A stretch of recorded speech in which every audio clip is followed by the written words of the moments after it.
Buenos días, nosotros hacemos parte del grupo de anatomía número 5 del primer semestre de la Universidad ICESI. Nuestro grupo está conformado por Emily Hernández, Juan David Jaramillo, Karen Sofía Castañeda, Nilton Córdoba y Michael Orejuela. Y el día de hoy presentaremos y resolveremos el caso clínico de cabeza y cuello. Para ello, iniciaremos hablándoles de la anatomía de la cabeza. Primeramente hablaremos acerca de los huesos craneales, quienes protegen el encéfalo. Son 8 huesos del cráneo, 4 pares o bilaterales, que son los temporales y parietales, y 4 impares, que son el hueso frontal, el etmoidal, esfenoidal y occipital. Además de los huesos del cráneo, en la cabeza encontraremos los huesos de la cara, los cuales son 14, 2 lacrimales, 2 nasales, el vómer, 2 conchas nasales inferiores, 2 palatinos, 2 cigomáticos, la mandíbula y 2 maxilares. Generalidades anatómicas de nervios. Tenemos que entre los nervios existen 12 pares craneales, los cuales dan información sensitiva y motora. El primero es el nervio olfatorio, segundo es el nervio óptico, tercero el nervio oculomotor, el cuarto el nervio troclear, luego es el nervio trigémino, el sexto es el nervio abducen, luego viene el nervio facial, después el nervio vestíbulo coclear. El noveno es el nervio glosofaringio, el décimo es el nervio vago, el número 11 es el nervio accesorio y el último es el nervio hipogloso. Tenemos que al menos entre los más importantes está el nervio trigémino, puesto que este se encarga de dar información sensitiva a la cara, los senos paranasales y los dientes, además de que también da información motora a lo que vienen siendo los músculos de la masticación. Además, el nervio trigémino tiene 3 ramas bastante importantes. Estas son la rama oftálmica, la rama maxilar y la rama mandibular. Cada una de estas ramas también suelta ciertos nervios que son bastante importantes dependiendo de la zona a la que inerven. Por ejemplo, la rama oftálmica tiene ciertos nervios como el nervio supraorbitario o el nervio supratroclear. La rama maxilar también tiene nervios como el infraorbitario o el cigomático temporal. Y la rama mandibular también tiene nervios como el mentoniano o el nervio bucal. Generalidades anatómicas, la irrigación y drenaje de la cara. Todo comenzará por la arteria carótida, en donde a la altura del borde del cartílago tiroides llevará a cabo la bifurcación, en donde se va a dividir en una arteria carótida interna y arteria carótida externa. La arteria carótida interna entrará por el conducto carotidio de la base del cráneo y la arteria carótida externa se va a encargar de la irrigación de la cara y algunas partes del cuello. Esta arteria carótida externa se va a dividir en la tiroidea superior, faríngea ascendente, lingual, facial, auricular posterior, occipital, temporal superficial y maxilar. Todas estas ramas anteriormente mencionadas seguirán dividiéndose en múltiples ramas y arterias para llevar toda la sangre y toda la irrigación a nuestra cara y el cuello. También es importante tener en cuenta que las venas aquí van a ser concomitantes, lo que significa que recibirán el mismo nombre de las arterias que están drenando. Todas estas venas llegarán hasta el punto del plexo pterigoideo, en donde después del plexo pterigoideo seguirán drenando, generando las 2 venas maxilares. Estas venas maxilares se van a unir a la vena temporal superficial, generando la vena retromandibular. Esta vena retromandibular seguirá drenando hasta el punto de llegar a la vena yugular interna. Esta vena yugular interna bajará hasta unirse a la vena subclavia, en donde ahí generará la vena brachiocefálica. Esta vena brachiocefálica seguirá drenando hasta llegar a la vena cava superior y aquí comenzará de nuevo el ciclo cardíaco. Todo comenzó cuando Juliana García decidió llevar a su hijo Jairito a la EPS. Doctor, mi hijo lleva 8 días con dolor de cabeza, tos, fiebre y mocos. Llevo dándole Advil y limonada 3 días, pero nada que mejora. Ya veo. Bien, vamos a revisarlo. Caso de Jairito.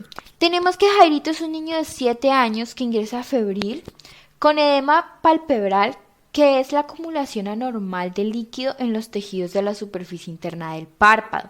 Esto causa una hinchazón que impide o dificulta la apertura completa del ojo, en este caso el ojo izquierdo. Esto nos impide la evaluación de su agudeza visual, que es la nitidez de la visión, que se mide por la capacidad de letras o números en una tabla optométrica desde una distancia de visualización específica. También presenta dolor a la percusión. La percusión consiste en dar golpes suaves en las partes del cuerpo, ya sea con los dedos, las manos o pequeños instrumentos. Esto se hace para determinar el tamaño, la consistencia y los bordes de los órganos corporales. También para la presencia o ausencia de líquidos en ciertas áreas del cuerpo, en este caso la región frontal de la órbita. Presencia de halitosis. La halitosis es el olor persistente y desagradable al exhalar aliento. Esto generalmente no es grave. Y diagnóstico de sinusitis y posible celulitis preseptal. Debido a esto, Jairito fue diagnosticado en su EPS y le mandaron un tratamiento que consistía en amoxicilina clavulanato oral cada 12 horas. Luego de esto, la madre y Jairito regresan a su casa, siguiendo el tratamiento que le recetó su doctor. Doctores, mi hijo fue remitido aquí porque a pesar de haberle dado el tratamiento por 2 días, no mejora, sigue con fiebre y de hecho ahora no quiere ni comer. La comprendo, doña Julia, y por esto revisaré su historial clínico pediátrico. Esta es una herramienta médica muy importante ya que en ella quedan registrados los antecedentes patológicos, biológicos y evolutivos de Jairito.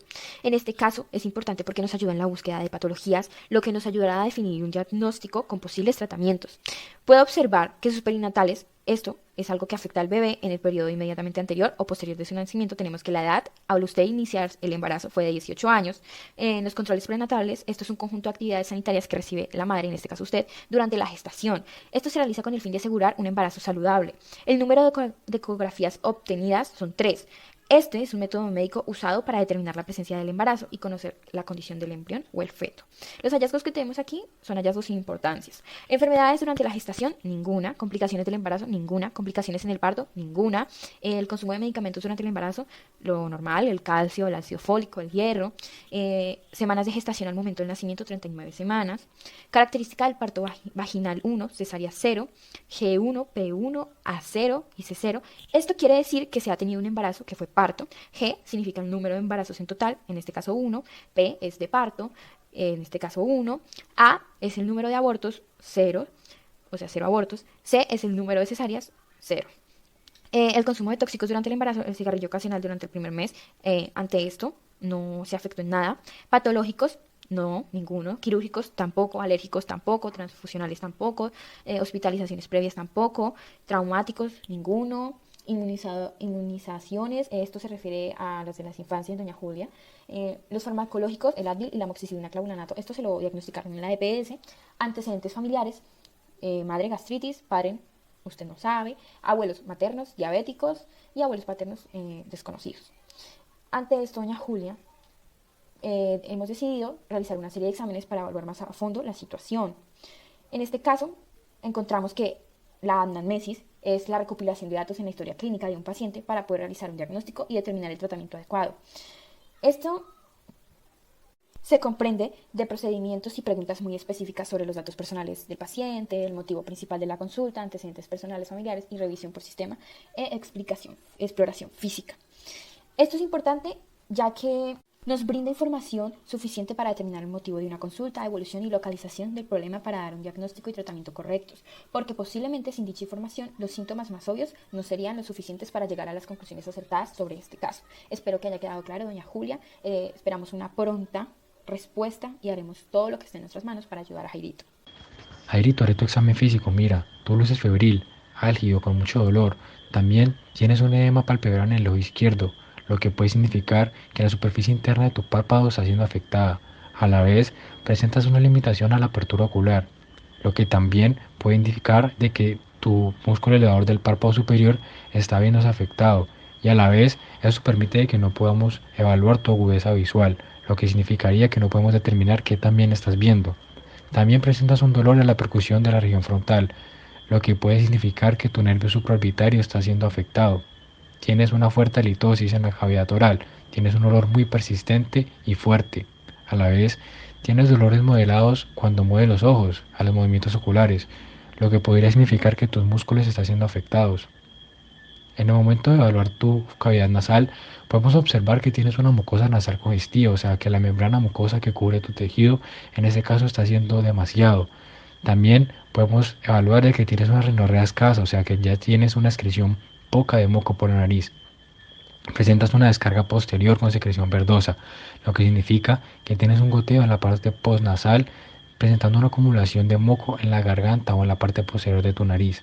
Además, al examen de tu cuello podemos darnos cuenta de que no tienes adenomegalias, lo que significa de que no tienes un aumento anormal en el tamaño de los ganglios linfáticos. También podemos darnos cuenta de que no tienes una ingurgitación yugular, lo que significa que tu vena yugular no se está haciendo prominente.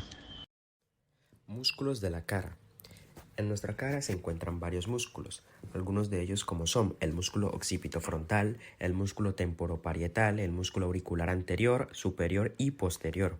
También tenemos algunos músculos de los párpados, como lo son el orbicular de los ojos, que tiene 3 porciones, la porción orbitaria, la porción palpebral y la porción lagrimal. También tenemos el músculo depresor de la ceja, el corrugador del supercilio y el prócer. Además de eso, los músculos nasales, como está el músculo nasal y el depresor del tabique. Y los claro ya famosos músculos de la mímica facial, como lo son el músculo buccinador, el orbicular de la boca, el elevador del labio superior, el depresor del labio inferior, el músculo mental y el músculo depresor del ángulo de la boca. En el caso de Jairito, tenemos que es un niño de 7 años que ingresa con un edema palpebral en el ojo izquierdo. Este edema palpebral puede deberse a una afección en el músculo orbicular del ojo, más específicamente en la porción palpebral, puesto que limita su apertura ocular e impide su agudeza visual, además de que tampoco se le puede evaluar dicha agudeza visual. También tenemos que esto puede deberse a una infección en los tejidos orbitarios que están ubicados por detrás del tabique orbitario. Músculos extrínsecos del ojo. Estos músculos son 7. 6 de ellos se insertarán en la esclera, en los cuales tenemos que son el músculo recto superior, músculo recto inferior, músculo oblicuo superior, músculo oblicuo inferior, músculo recto lateral y músculo recto medial. El único músculo que tendrá la excepción aquí será el músculo elevador del párpado superior. Este músculo no se insertará en la esclera. Además, es importante tener en cuenta de que 5 de estos músculos serán inervados por el nervio oculomotor, pero las excepciones de este serán llevadas por el músculo oblicuo superior, el cual será inervado por el nervio troclear, y el músculo recto lateral, el cual se inervará por el abducens. Para el desarrollo de este caso, es importante tener en cuenta de que Jairito presenta una oclusión ocular, lo cual nos puede decir de que este puede tener una posible afección en el músculo elevador del párpado superior, y a la vez del músculo orbicular del ojo en la porción orbitaria. También es importante tener en cuenta de que Jairito presenta un dolor moderado a los movimientos oculares, por lo cual se nos puede decir de que los músculos extrínsecos del ojo podrían estar siendo presionados, generando una posible afección en todos los músculos de este, exceptuando el elevador del párpado superior en este caso, ya que este será encargado de la limitación de la apertura ocular en el caso de Jairito. Senos paranasales. Lo que debemos resaltar y tener en cuenta con el caso de Jairito es que las complicaciones orbitarias originadas por la sinusitis se derivan frecuentemente del seno etmoidal y del frontal, siendo poco comunes las derivadas de los senos esfenoidal o maxilar, ya que la órbita es una estructura cónica cuyas paredes están estrechamente relacionadas con los senos paranasales. Se puede explicar que la forma más frecuente de afección de la órbita secundaria y senos paranasales sea a través de los senos etmoidales. Nervio oftálmico. La afección de Jairito al nivel de los nervios tiene cierta importancia, principalmente por el edema palpebral, ya que Jairito dice que presenta cierta molestia o dolor a la percusión en dicha zona. Básicamente dice que presenta un cierto dolor cuando alguien lo toca o se toca a él mismo la zona en donde tiene el edema. Esto se debe principalmente al nervio oftálmico, que es una rama del nervio trigémino. Este nervio oftálmico tiene otras ramas, entre las cuales las importantes en este punto serían el nervio supraorbitario y el nervio supratroclear. Estos dos se encargan básicamente de censar la zona correspondiente a lo que viene siendo la conjuntiva, el seno frontal y la parte central y medial del párpado superior. Entonces, eso quiere decir que ellos se encargan de que Jairito sienta ese dolor a la percusión en la zona del edema. Cavidad oral. Las partes anatómicas que se podrían ver tanto afectadas como involucradas en este caso clínico podrían ser la amígdala palatina, el arco palatofaringio, el istmo de las fauces, el arco palatogloso, el paladar blando y la óvula. Doctor Hernández, con respecto al caso de Jairito, si queremos dar con una respuesta más acertada, es necesario solicitar otros estudios para definir el diagnóstico. Para ello sería necesario realizar una tomografía orbital, una resonancia magnética de los senos paranasales. Además, también sería pertinente realizar un hemocultivo para descartar o determinar la presencia de bacterias en la sangre. Con respecto a los paraclínicos, la hemoglobina normal, el hematocrito normal, el cuadro hemático, la leucocitosis y la neutrofilia son signos de infección cuando hay más glóbulos blancos y neutrofilos, en este caso un aumento de neutrófilos en la sangre. El PCR es alto, lo que significa una inflamación o una infección. Con respecto a la opinión que tengo sobre estos paraclínicos, es que la hemoglobina y el hematocrito se encuentran en niveles normales, ya que eran de 13.5 gramos de hemoglobina por decilitro y el hematocrito estaba en 38,6%. Al revisar el cuadro hemático, encuentro con marcados la leucocitosis y la neutrofilia, lo que significa signos de infección, ya que hay más glóbulos blancos y neutrofilos. También encontramos elevada la prueba de proteína C reactiva, lo que significa un signo de inflamación o de infección. Doña Juliana, te voy a explicar los signos de alarma y te los voy a explicar de manera anatómica para que tú los puedas comprender. Mira, los primeros signos de alarma que pueden significar de que Jairito está presentando una complicación puede ser la pérdida de la visión o dolor a la movilización ocular, lo que significaría que cuando intente mover le va a dificultar mucho, le va a doler. Además, podrá presentar una fiebre de muy difícil manejo. También una cefalea intensa, mucho dolor de cabeza, una rigidez nucal, que el cuello se le ponga duro, que el cuello le duela, que no pueda moverlo, que no pueda mover bien la cabeza. También puede llegar en algunas ocasiones a presentar cambios de comportamiento. Puede que ya no actúe de manera normal. También podría presentar vómitos incontrolables, lo que significaría que la complicación está aumentando cada vez más. Es muy importante que todos tenemos en cuenta estos signos de alarma, porque podría significar que Jairito está presentando una complicación, lo que en caso muy grave podría llegar hasta la muerte. Diagnóstico 1. El primer diagnóstico que nosotros tuvimos frente al caso de Jairito es el mismo que el de la EPS, una sinusitis y una celulitis preceptal. ¿Qué es la sinusitis? La sinusitis es una inflamación de la mucosa que recubre los senos paranasales. Los síntomas habituales en esta son el dolor facial, la obstrucción nasal, la rinorrea, cefalia, que estos fueron algunos de los síntomas que él tuvo. ¿Qué fue lo que pasó? Evolucionó a una celulitis preceptal. ¿Qué es una celulitis preceptal? Es la infección en los tejidos blandos de los párpados que no sobrepasan el septum orbitario. ¿Por qué se dio esta celulitis preceptal? Primero, porque al inicio la mamá no le trató muy bien la sinusitis al niño, no le dio el medicamento correspondiente a la sinusitis y esto le generó un cuadro evolutivo debido a alguna bacteria que aún no conocemos qué es, a una celulitis preceptal debido a esa infección que se le generó.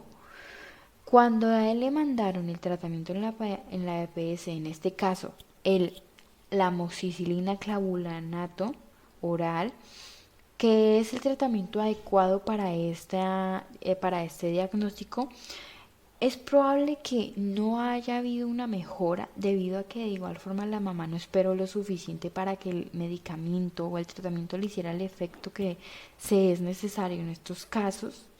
Y aunque al inicio no hubo un buen manejo, en este primer diagnóstico concluimos que lo que él tiene sí fue lo que le diagnosticaron en la PS. Lo único es que todavía no se esperó lo suficiente a que el tratamiento le hiciera el efecto.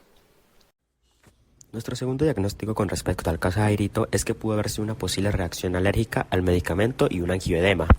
Esto nosotros lo planteamos basándonos en que el manejo dado a Jairito por parte de la madre pudo no haber sido el adecuado, es decir, el del Advil con limonada, puesto que Jairito pudo haber tenido una reacción alérgica a dicho medicamento suministrado, es decir, al Advil, y dicha reacción alérgica le pudo haber causado un angioedema. Los angioedemas suelen tratarse o deben tratarse con antihistamínicos.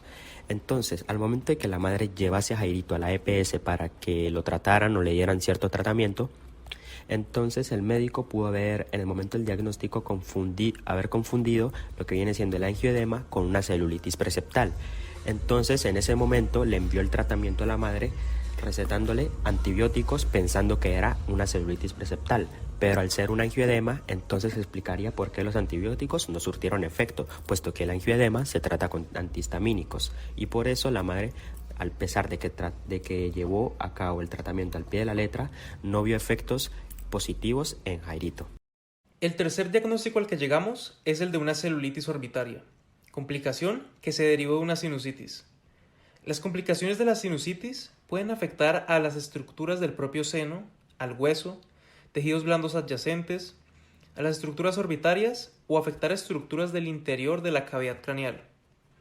Si es el caso de celulitis orbitaria, eso significa que la infección atravesó el periósteo orbitario y ha llegado a la grasa orbitaria sin que se llegue a formar un absceso. Aparte de esto, tenemos información de que Jairito tiene dolor a la movilización ocular, lo que es un signo de esta complicación orbitaria. Diagnóstico final y tratamiento. En nuestra opinión, el diagnóstico y manejo inicial que se le brindó a Jairito fue erróneo.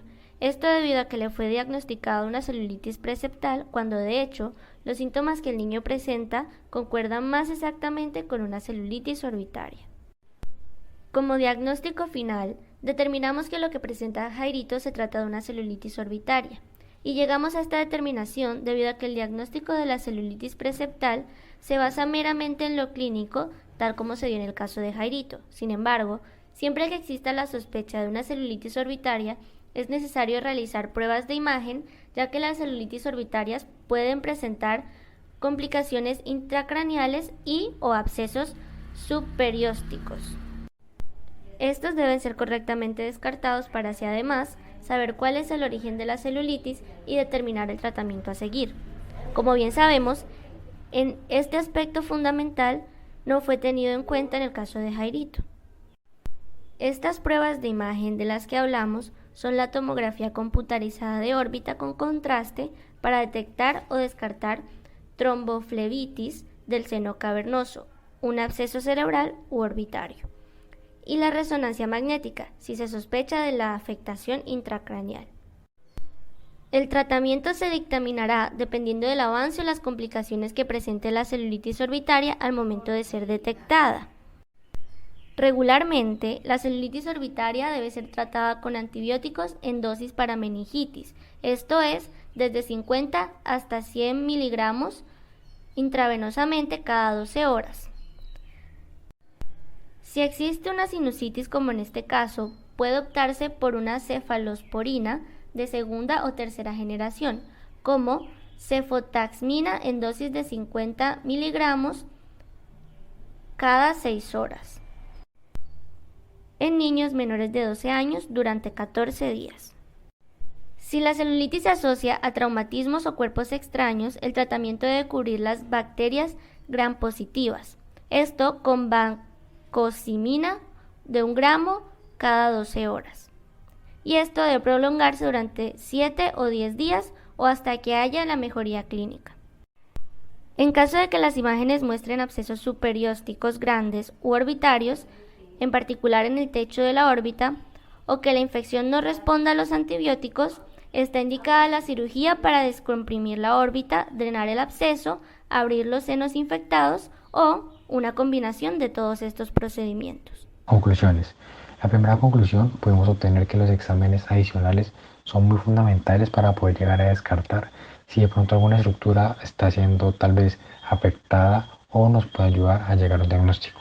Como nos dimos cuenta, después de una gran investigación y de discusión, podemos obtener que los exámenes adicionales y a la vez paraclínicos nos podría llegar a obtener un mejor diagnóstico y darnos cuenta si tal vez alguna estructura del cuerpo de Jairito estaba siendo afectada por la patología que éste estaba sufriendo.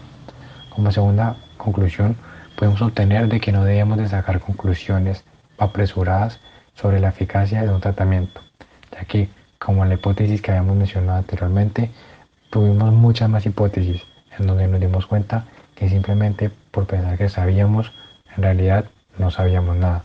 Así que tuvimos que seguir investigando para poder llegar a un diagnóstico de un buen tratamiento, pero es muy importante no sacar simplemente conclusiones apresuradas. Y como última conclusión, podemos obtener que el conocimiento de la anatomía es totalmente fundamental para poder llegar al diagnóstico acertado. Nos dimos cuenta ya que si no hubiéramos conocido las partes del cuerpo de Jairito por medio de las clases de anatomía anteriormente recibidas, no hubiéramos sabido cómo resolverlo. No tendríamos la más mínima idea, por más de que hubiéramos investigado, no nos hubiéramos guiado. Como un aspecto positivo de este trabajo es que logramos obtener mayor conocimiento acerca de una pequeña parte del lenguaje clínico y también del tratamiento de pacientes. Además, logramos obtener mayor conocimiento sobre las estructuras anatómicas, poder relacionarlas y también poder saber cómo se pueden ver afectadas, por lo que también logramos obtener un gran repaso a lo visto en clase. Aspectos negativos. La verdad, aspectos negativos no son muchos. Lo único que se resalta en esto es que esta experiencia pudo haber sido mucho más enriquecedora y dinámica si una vez terminado el caso y entregado lo socializáramos en clase y que con los docentes nos hubiésemos dado cuenta de nuestros errores, nuestras fallas y en qué deberíamos de mejorar, tanto en las partes anatómicas como en la resolución del caso clínico.